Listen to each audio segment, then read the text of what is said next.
Dhe në qofë se ju merrni Edi Ramën nga 2013 gjersot, ju garantoj që në gjithë globin toksor nuk do të gjeni një gënjeshtar të dytë si ky. Spari. Jeni dishmitar se si zotëria e tij në 2017 hapi shishet e shampanjës, hodhi me qindra fishek zjarre, dekoroi ambasadorët dhe komisioner për hapjen e negociatave. A është kështu apo jo?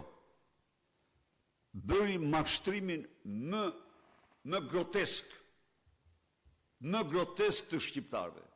Negociatat u hapen, tha. Negociatat nga 2017 de facto u hapen vetëm para 3 muajve, 3-4 muajve. De facto u hapen para 3-4 muajve. Pra, pas 8 vitesh, negociatat nga dita që Edi Rama festoi me fanfare, me tamtame, me dekorata, me shampanjë, me fishek zjarre, morën 8 vite për t'u hapë. Tani, kjo është për në kushdoj të... Po. Tani çfarë thot? Pasaportën e prodhuar nga qeveria më pashme. E nxjerrot. Pasaporta europiane, kjo, në vitin 2030. Shiko ku e ka mashtrimin. A e din? A nuk thot do në vitin 2029. Jo, se di që s'do ndodh. Po e çon vitin 2013 për te mandatit, që përpiqet të grabis, vetëm për të mashtruar shqiptarët. Unë isha në Podgoricë. Ajo audiencë u trondit nga ato që ndigjoj me fakte. Dhe unë i them Edi Ramës se nuk ke pa gjë akoma, është vetëm fillimi. Vetëm fillimi. Kur unë kam deklaruar këtu para jush dhe para botës se Shqipëria nuk plotëson asnjë kriter përveç kriterit gjeostrategjik, e kam bërë këtë me përgjegjësinë më të plotë. Dhe unë që është e vërtetë dhe ja faktoj kujdo, edhe shqiptarëve dhe ndërkombëtarëve, se kjo është e vërtetë e pamohueshme.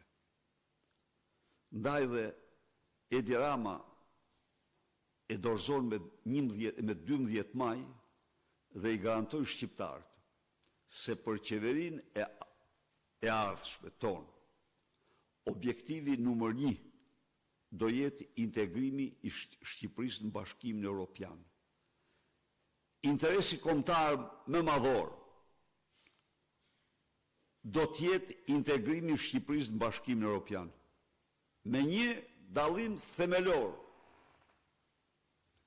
i bazuar në merit dhe kur në asgjë tjetër.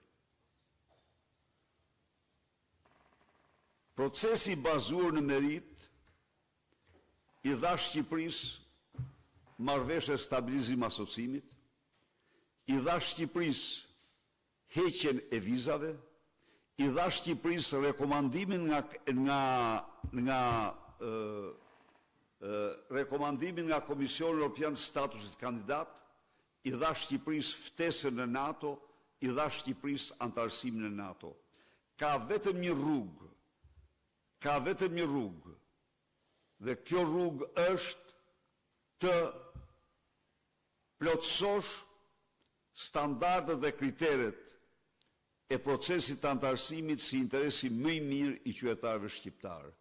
Ndaj dhe përshëndes vendimin që kanë marrë, i garantoj se ylli polar, nordi, i kësaj qeverisë Aleancë për Shqipërinë Madhështore do të jetë integrimi i bazuar në merit i Shqipërisë në Bashkimin Evropian. Me Edi Ramën nuk ka integrim.